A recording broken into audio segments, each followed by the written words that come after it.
Tell me a story. What story would you like? Something that moves you.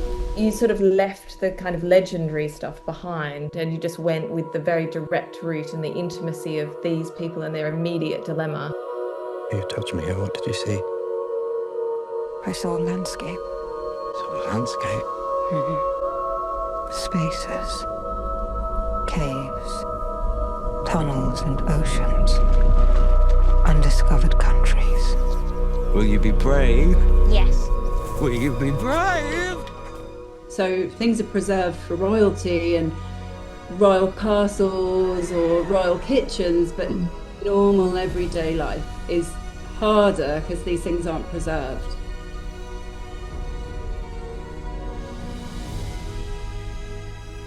What do you see? Hi, I'm Paula Benson, founder and editor of Film and Furniture. And today on the Film and Furniture podcast, we take a deep dive into the film sets of Hamnet with the film's production designer Fiona Crombie and set decorator Alice Felton. Hamnet is a film about love and loss and about the way those forces can ultimately transform us. Based on Maggie O'Farrell's award-winning novel, the film transports us to 16th century England, where we meet Agnes, a live wire who is also deeply connected to the natural world, and William Shakespeare, a young Latin tutor who, as we all know, will eventually pursue a life in the theatre. Their relationship is at the heart of the film, and so is the domestic world they build together. What's remarkable is how completely Hamnet immerses us in that world. Because we don't just observe these lives, you feel them. It's dark, tactile and intensely physical. Much of the film unfolds across a few key locations, including Hewlands, the Hathaway farm, which is Agnes's childhood home. It's a real house filmed at National Trust's Coombe House in Herefordshire, a grand Jacobean farmhouse whose authenticity was carefully dressed with period-specific details. And nearby, the forest where Agnes gives birth to her first child was filmed at Lydney Park Estate in Gloucestershire, just up the road from where I am at this present moment in time.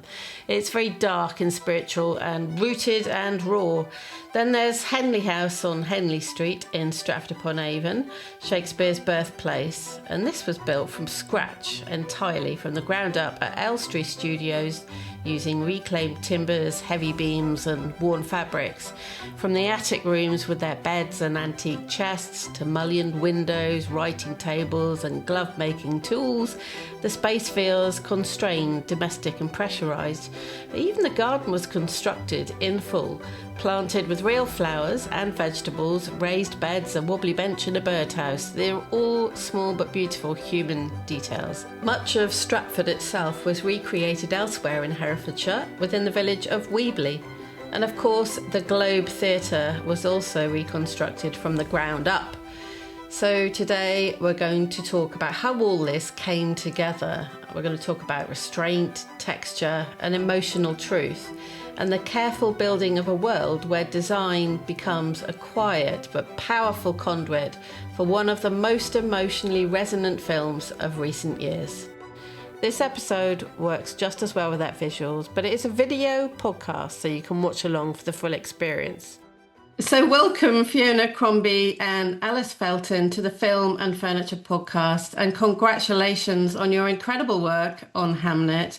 It's so emotional, it's so deep, it's so resonant, but I do think that the sets have a massive part to play in this. There's so much texture, there's so much depth. Was any of this in the book, in the script, or did this all come from your minds? I think it was definitely led by text, and there was a quality in the script, but I'd also read the book that was very much about bringing you close to these characters, and and a quality of a sort of very much about the everyday living with this family, right with them, into the detail. And that couldn't help but inform my approach to the design and the kind of my aspirations for it. And in terms of the choice of objects, there is a lot of dark. The lighting is it's all very dimly lit. It's mainly candlelight. Did that have much effect on your choice of furniture and objects? I was becoming quite obsessed with pewter plates and bottles and glass. So there's quite a lot of texture. I guess that must have played a big part in your choice. We did a camera test really early on, looking at texture, and anything to really pop out was texturally all had to live alongside each other. So the texture of the pewter, the texture of the wood, the furniture, the palette was very tight. And so everything was very carefully considered. It was important that everything had a texture and a previous life before it came there. In a multi-generational house, that everything's used. You have to consider the inherent quality of an object and a surface, like when you're dealing with candles. I mean, we did it, like, I remember on The Favourite where we had an abundance of candles. But the thing with that was, so what we were doing then was we were really looking at reflective surfaces, things that would bounce and anything that would carry light. And in a way, we had a similar thing with this. And we were thinking about the pewter and just thinking about if something has been waxed, how is that going to just give you, even if it's just an edge of form, becomes really important. And we had the chairs around the dining table, we either had low stools so that you could see the form of the human, or we had them with open backs. So you had light, if somebody wasn't on it, you understood the shape. And then we did, I designed the house so that there were these side rooms so that even if you just got the slightest passing of light, then it was informing the structure. So it wasn't ever dropping off to nothingness. Yeah. And the whole house was designed on the back lot to have the sunrise and the sunset. So we had a lot of window light and natural light, which was really lovely in comparison to candlelight. The windows in the house were so important, and the texture that came through the windows. We hand blew a lot of glass, so all the glass we made.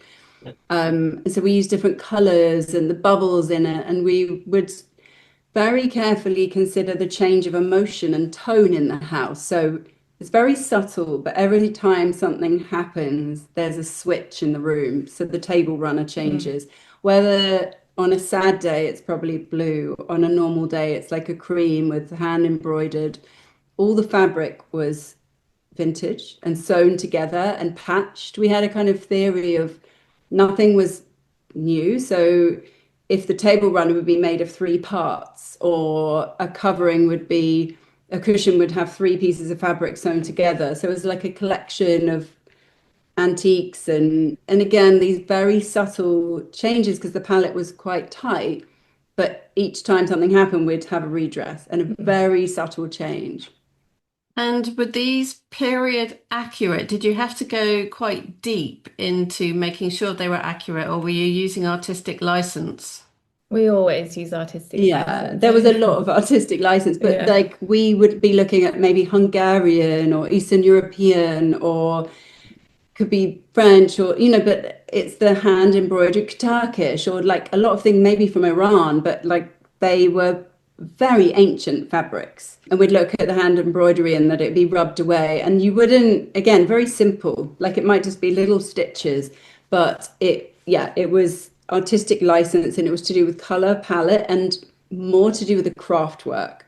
So would that have been available to them at that time? Would they have been able to embroider like that at that time? So non-machined. And I think the palette has a really big part to play in creating a really beautiful platform for the emotions. I couldn't help but notice a few scenes, the only colour were in the candles, which were this deep, deep yellow. Presumably they're sort of like actual beeswax. Yeah, oh yeah, they are. In fact, Chloé, Zhao only wanted natural candles because of the toxins that bring off. So everything, all of our candles were handmade in beeswax. And Lucas chose, when we did our camera test, he chose the darker colour as well, which is lucky because she didn't want any unnatural. Yeah, so you get these little pings of colour from the candles and the fabrics that you're talking about, just a little bit of a kind of blue here, and obviously in the costumes in Jessie's, Agnes's dress. I mean, the colour palette is absolutely wonderful, but I think because it's all very muted, would you say that it sort of helps with the emotions to lift from that as a basis? Yeah, I mean, there's one, what I would call in terms of this film for us, like a radical shift, which is we go from the red bed drapes that are the same tone as Agnes's dress. And so they're there in the marital bed, like at the beginning of their relationship. And then after Hamnet dies, they abruptly turn blue. And I remember, we did it and we knew we were doing it and we tested and everything. But when I watched the film, it was quite stunning, this sudden jolt, because also she's suddenly in purple. So it's like the blood has drained out of her and actually out of that room as well. And I think it's because the palette is so contained, and then those sort of like one-off shifts are like they really register. And then of course the other thing for me was very much about how does the house in many ways, like textures, shapes, like form, all of that completely contrasts to the forest and the vivid, very vivid green. And then even we talked a lot about bringing those plants inside. So what happens to the spaces when you're bringing Agnes into the house? So even with the color shift, like people that I know don't notice the color shift, the mood changes because the mood in that room, the A-frame room, goes. There's nothing living or breathing in there anymore. It feels like it's like the life is sucked out of the room. And we did a color shift on the table as well, that went blue. So this blue, grayish blue comes in, and her grayish dress, which has got this purpley gray color, which when Margosha talks, it's like the life of blood, like the blood's dried and it's gone, like Fiona was like strained. So the whole thing shifts together with the emotions that are happening. And then the garden dies, so again, it's very subtle, but sad. Before we get back to the episode, a quick note for film fans and design lovers. Maggie O'Farrell's award-winning novel reimagines the life and death of Shakespeare's son with lyrical power and emotional depth, and it was the basis for the film Hamnet we're discussing today. You can find the book in our marketplace at filmandfurniture.com alongside a hand-picked selection of books. Our edit includes novels that have been adapted for the screen, books about filmmaking and production design, and titles on the artists and architects who have shaped cinema's visual language. You can find the link in the show notes below. So you're talking about the Henley Street house here, which is where Shakespeare was born. And you mentioned there about multi-generation living. And I was a bit confused sometimes which house I was in. And that was because we had Shakespeare's mother, his father, the glove maker, Agnes, and Will move there and with their children. So this is after she's become pregnant and they moved to this house. And that multi-generational living, I'm sure, was a lot more common than it is now. But so they're all living in this space. Could you talk us a bit how that might have influenced how you designed a house when because Will and Agnes are living in this A-frame attic, right? Is that their living quarters, so to speak? Yes, that's right. And you built this in a studio? Yeah. We built it. It was actually on the back lot at Elstree Studios, and so we split the A-frame off. So that was on a platform just off to the side, and then the rest of the house was the bottom floor and actually the upper landing. And then weirdly, we then built Will's London apartment in the roof space of the house. How do you build a 16th century Tudor house from scratch and make it look lived in? And not only that, while you have a think, we had to do it. It was a complete U-turn because it was going to be a location film.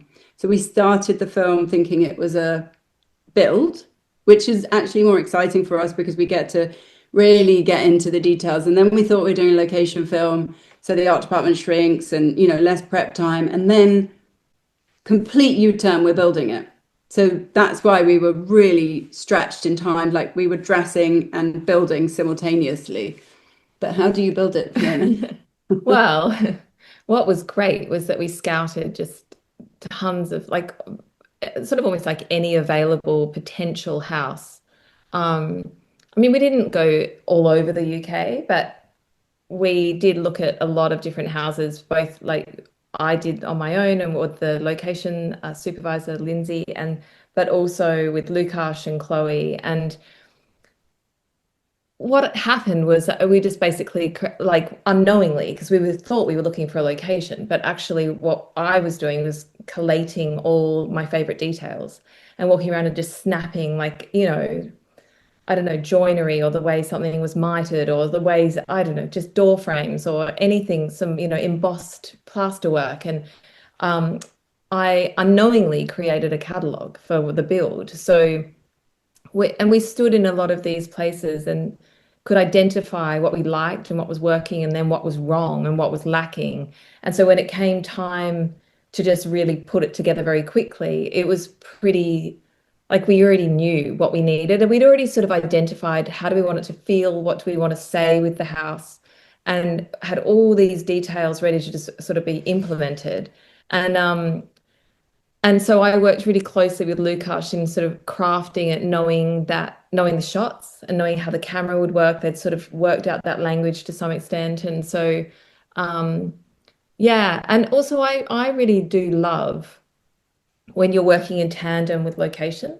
So having the Hewlands farmhouse as a kind of touchstone texturally, and the kind of quality of timbers, and the way that just the fact that there's no straight lines, things like that, the sort of the proportion of a door or a fireplace, all of those they influence the build because they're companions. And the design's so beautiful because it has this spine, this artery that leads through the house. And Fiona wanted that Will's father, John, could see everyone from his workshop. So you can, as you walk through the door, you can see right the end of the kitchen. But as you walk along, you can see into the workshop. There's like an all-seeing eye, and the weight of the ceilings weigh down on Will. So the ceilings are low on purpose. So when we knew we could build, we were just delighted, because we just have really, like, it's so challenging to constantly, and it's amazing working with the National Trust because it's such amazing people, but you can't put something on the wall, and you have to use the only nail that's there, and so your design process can become really challenging, and set decorating. But so every choice that's in that house is intentional and very, very thought through, with a lot of emotion and care. So you had the best of all worlds, I guess. Yeah. So with Agnes's family home, which is the farm you found as the National Trust property, that was the real property. And then Shakespeare's family home was where you built on Elstree. And the garden as well. Did you build the garden? Yeah. We built all the gardens in the film. Were you looking after some of the choice of plants in there? Alice was very good at it. So I grew up in Cornwall, and my mum was a herbalist. So I actually walked around her garden. Actually, all the apples in the film are from my mum's garden as well. But I kept promising her that it would be in a film. It's really important. She's like, don't take all my apples. But for garden design, we just wanted it to look wild and natural. And actually, again, it's that multi-generational. People's gardens were useful places. So they were to grow herbs and vegetables, and they weren't to bring you ornamental. Yeah, they were not ornamental. Yeah. So you had chickens, whatever you could fit in your garden to help service your house and use seasonally. And the washing was done out there, and often the toilet facilities were outside, and the wood was they did loads of things in that. Then we sort of built a little house, a little back sort of wash space, but actually could have been a brew house or something. It was, they had all sorts of things there. So like often, to keep everyone out of the house, things would be happening in outbuildings, which you can see in the garden, which builds the shape. But again, that's what's so great about the influences of location and the design of it. Like, it's not all perfect, it's awkward, and there's steps down and kind of nooks, but the garden became like a living, breathing thing. We did have Kim Walker, a herbalist, helping us, and we had Amanda Wilgrave, our florist, and so all the herbs came from Jackers. The rosemary is the original rosemary, and every herb that we planted was correct, or we tried for it to be correct, and we looked for leggy things that had overgrown, but it became, bees were there, birds were there. We had a pear tree that, was pears started growing. Like, it really actually started growing because we were there over the summer. So we did build our own little herb garden away so we could use cuttings for the house. But as we were there, it was changing. it was all living and breathing. And did you have to sort of go a little bit deep into herbalism and folklore and witchdom in order to choose what you were going to put in the garden? Yeah, well, we have Lizzie Bravo as our action prop buyer. So for all the action props and everything that Agnes uses was researched and chosen. And she worked with Kim, who was the on-set herb advisor. So it was very much a careful process. Yeah. And Jessie had a real affinity with that as well. So she was very... Jessie and Kim I worked remember together. they did a foraging. They went out foraging together, and, you know, sort of she really took a lot of care with her props and, you know, her foraging kit, and she was very interested in all of that. So it was great that we had the right people around that. Yeah, it's a very sensory film, and I think your choices and the way you've built the sets really feed into that in a big way. You can almost smell those herbs sometimes. You can almost like feel the texture. I thought it was beautifully done. So the leather workshop had real leather in. So you had the leather as you walked in, but the wet stones, sometimes, like, you know, you can smell the stone and the leather and the wood and the wax, and we'd clean you know, depending on the mood, things would be more clean or dusty. So you'd get this sensory experience, and we would be cutting fresh herbs. So you'd have that and food. So often, because we wanted the kitchen was multi-generational, often people are washing up or cooking. So there's different food experiences each day. Yeah, it comes across, you know, the sort of the leather of the gloves, and that scene where Will is writing and he's had too much to drink and he's really confused and stressed and he's writing. You can almost like feel the ink that he's writing with. It's beautiful. So moving on to the globe, you rebuilt the globe. I mean, what an incredible task. How did you go about that? Oh, well, you know, we researched, we understood, and then we just made it our own version, you know, a version that felt right for our film. We visited the globe, the globe, I say the real globe, but the globe, the recreation, the one that is in London. And we stood there, and I mean, embarrassingly, I'd never actually been there. So the immediate sort of response was that it was too big for us. Like, ours needed to have a bit more intimacy, which I think is absolutely right when you have this, you know, the camera on the stage looking out at the audience. And so we made our 70%. And we did research. We worked with I had a great art director on it, Victoria Allwood. And we just really looked at it and then found our own way into it, which was really like led by Chloé saying to me, I want it to feel like the inside of a tree. And so that for me made perfect sense when she said it.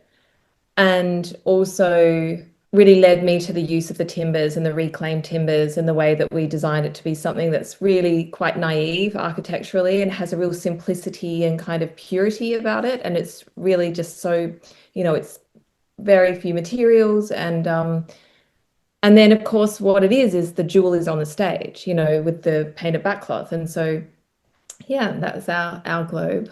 Fiona briefly mentioned, but all of the wood is reclaimed from France, which is historically accurate because buildings at that time were made, you know, from reclaimed materials. So we had this texture. I mean, it was aged as well, but there was history in the wood as it arrived. So the kind of beauty that you see and the note that Chloé gave you to be inside a tree, that's what it felt like. That's beautiful. What we'd heard, what Vic actually had read, was that the first globe had been from stolen wood. So it sort of followed. It made sense that we could actually have wood that wasn't like, you know, like freshly cut. It was actually came with sort of imperfections and scars. The supervising art director, Tim Blake's father, said, hey, somebody's getting rid of a bunch of oak in France. Are you interested? And we actually split it across the 3 sets. So a lot of the wood in the A-frame is the reclaimed oak. A lot of the wood in the house is the reclaimed oak. It was lorries. I mean, it was 20 ton or something. I can't remember. Yeah. There's a fun fact figure of how much oak we had.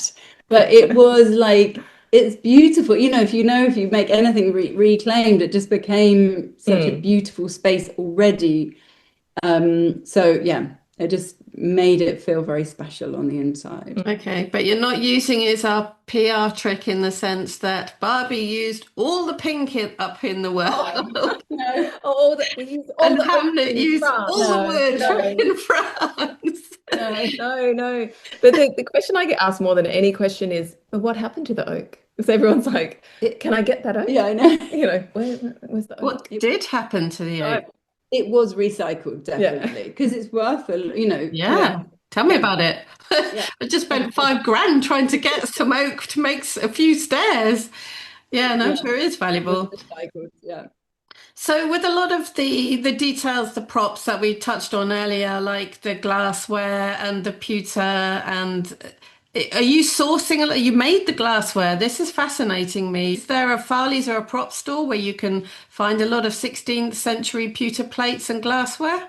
Well, a lot of the pewter was from our classic, from our high houses like Old Times and Farley's, but actually the key pieces in the main house were from Paris, because we needed a real simplicity to it, and we needed like a certain run. And so we found these new shapes, mainly from doing a lot of period films, like you kind of see shapes again and again. So we found these beautiful, new, very simple shapes, and that is nothing to do with historical accuracy. It was to do with just shape and form, more like looking at old paintings. But we found some new, just lovely wall lights and candles and plates, and we did get them from Paris, just because we just wanted a different feeling than, say, for example, a royal palace, or when we may have used pewter before. And the glassware, we often, Lizzie Bravo, who we work with, who does action props with us, we've often blown glass, but on the Favourite we blew a lot of glass, but on this we blew more simple shapes, again referencing from the V&A. And so we commissioned a glassmaker in Somerset to blow our glass in different colours. And yeah, in terms of props, we made Shakespeare's bed, which we made in an amazing workshop in Norfolk. And funnily enough, the workshop is so good that things they make often, it's not always for film, but they make furniture and it gets mistaken for the real things. So it will travel through sales to somewhere like America, and their things end up on auction websites, and they're like, no, that's not real. We made it. And they made it. We really gave ourselves enough time to make it so that they could make it correctly with all the right joinery, and using rope to weave the base so it could be tightened in the way that it should be. And so it was very much like a labor of love. But it fit in the A-frame with like it was just there was a little anxiety about will it fit beneath the beams. We built the little children's beds. And again, one of the challenges with the props was everyday life. So things are preserved for royalty and royal castles or royal kitchens, but normal everyday life is harder because these things aren't preserved. So like Elizabethan bed with all that, we can hire that, but we can't hire a very simple one. It must be really nice to work with these tradespeople who really know their craft. I mean, that must be a fun part of your job, is finding these incredible people with skills that can recreate these things. Yeah. And I think it's giving them, often with film, the reason we can't give them the time because they don't want to rush something. So with film carpentry, you can build it really quickly, but because we knew this bed from the very beginning, when we started, we knew this was an essential prop of the film. So we gave it the time it needed to be built and aged and waxed. Fabulous. And there's one scene, it's a glimpse of the wedding chapel. Was that a real location? That's actually at Webley. So that's in the town that we were shooting that played as our Stratford. And so it was just across the way, just down a little alleyway from a little path from where we were shooting the house. And do you know what kind of period or date that was from? It was accurate. That's all I know. Well, it had a lot of...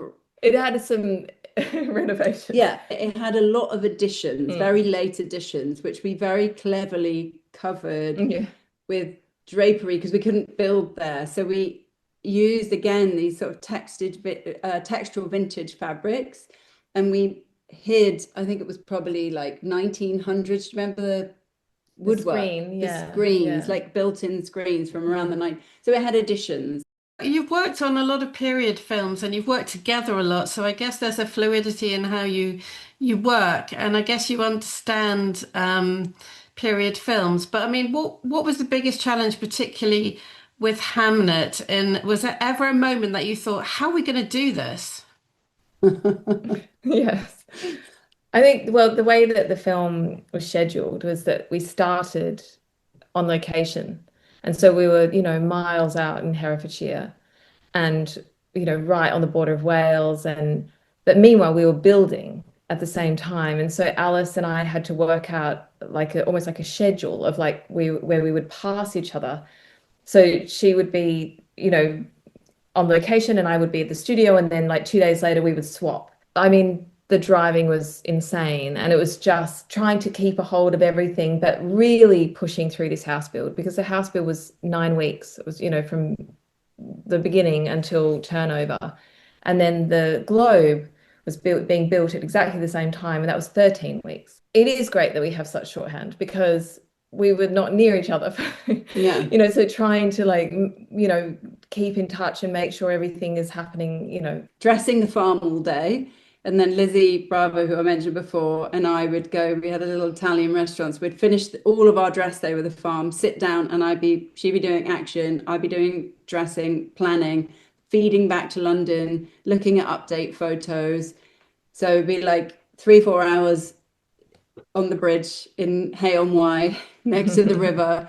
And then luckily it was summer, so it was light evenings, but then getting London on track and then overnight back to the farm again. So it was a big 4-5 hour drive, but we were so lucky to have such good art directors and assistant set decorators that we trusted, and then kept pushing the paint finishes and the set build and the dressing and testing things out, because we built, we had a blacksmith, so all the latches and the door handles, and I mean the amount of just ironmongery was, the spreadsheets for ironmongery and the things we made, which to the eye watching it is quite simple, but you can't build a house like that without having all the latches and the little monkey tails on the windows, and everything needs to either be made or sourced. It actually set this incredible tone for the way the film felt, and we went, the kind of sense of community with the crew. And so this little sort of traveling troupe then returned to the backlot, and it was Chloé refers to it as a village, but it was like a village. And I think it was because we had that time where we were just a concentrated, kind of almost like protected little group in the middle of nowhere, that then returned to the sort of big city. Yeah. Even in Elstree, it was this, we were in the corner of the studio. So where you see greens at the back of the garden, those are real trees. There's no blue screen. So the house was designed to see green and sky. It just backed into nature. So you're both obviously incredibly experienced and very professional. But is there ever a moment when it comes to you that you're creating a film about possibly one of the most famous people that have ever lived, and you've got to recreate their home and the globe? Do you ever have a moment of, I've got to get this right, or do you take it in your stride? No, I felt that very much, actually.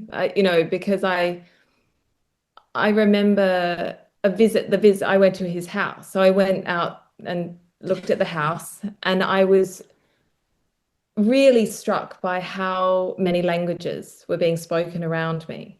And I realized, this is like it's almost like a religious site for people. They've come, to pay respects in many ways to this person and this figure and his art. And I was like, oh, okay. And then I did the tour and, sort of took in the house, which is, it's quite certainly inspired our house, but is different to our house. And then it was the same with the globe. People just there when we were there, and they're, in their tour groups, and you think, oh, people are going to I'm going to confuse people because they'll see the film and they're going to pay their tour fee and then say, hold on, this doesn't look like the movie, but it's okay. And it is daunting, but it's like everything, like Maggie's book is her version of events. Yeah. And any artist or creator, if Van Gogh paints his mental institution, it's his version of events, and like a Shakespeare historian person is going to sit in that film and go absolutely crazy because like they're not going to like the language and they won't but it has to be an emotional response to Chloe's work, and everyone's there because they've been chosen by the director. And it's interesting because Chloe and Lukash and Fiona are all not from the UK, so that's right. Malgosia is actually Nicole Harriman. Well, she's Scottish. I think Scottish is okay. But like but in a way we had to let go of that.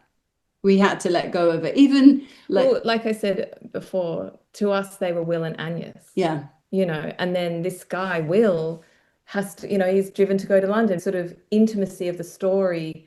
You sort of left the kind of legendary stuff behind and you just went with the very direct route and the intimacy of these people and their immediate dilemma, and their marriage and, her desire to see him reach his potential and all of that, and then how that made her feel and she was left behind, and all of that was actually about these individuals. We did have a funny tagline. Anytime Fiona was worried, I was like, but Paul has got nice hair, and guess what? No one's got rotten teeth. So if we're really going to worry about that, everyone in this film should probably have no teeth, because we did not have dentistry then. So we've got to have some leaf of the imagination. And us design set decorators, and I think all of us that do the job, if we turn up to a meeting and someone wants to make a historical accurate set, we are recreating no one really wants to do that. It's not really interesting. Well, it is. They are emotional environments. Yeah. And that was absolutely one of the key driving forces of the whole thing for all of us, not just us. It was also for Chloe. And it's not Time Team, right? And it's not a documentary. Actually, Paul came in, we were doing Shakespeare's desk, and he came to the prop room and we had different desks for him to sit at, and he had an emotional response. We actually bought this beautiful antique desk that I loved, and he wanted this really simple one. And you just go, he's playing Shakespeare. He needs to sit at the desk he loves, and it was scarred and pitted. And one of our worst fears is to dress a set that looks like when museum. When you go on a tour and you've got the pot and the thing and the chopping, and it's great. We do all those tours, but then we've got to give you the viewer the emotional sense of entering into a family, not a museum. Well, I can hereby declare you definitely made that happen. No, I'd like to congratulate you both and thank you for sharing so much in-depth behind-the-scenes nuggets. You've done an incredible job, and I'm sure the way you created these sets is what it's had an enormous effect on the performances that are clearly sweeping the board in terms of awards. Not that any of us do what we do for awards, but I just think, hats off to you both. You've done incredible work, you really have, and thank you for sharing it with us. Thank you very much for having us. Thanks for having us. I hope you enjoyed that insightful chat. You can take a look at our in-depth feature and film set images at filmandfurniture.com, where you'll find many fascinating articles on interiors, furniture, decor and lighting in film, as well as where to find these items for your own home. That's all in our marketplace. Don't forget to like and subscribe, and we'll see you next time.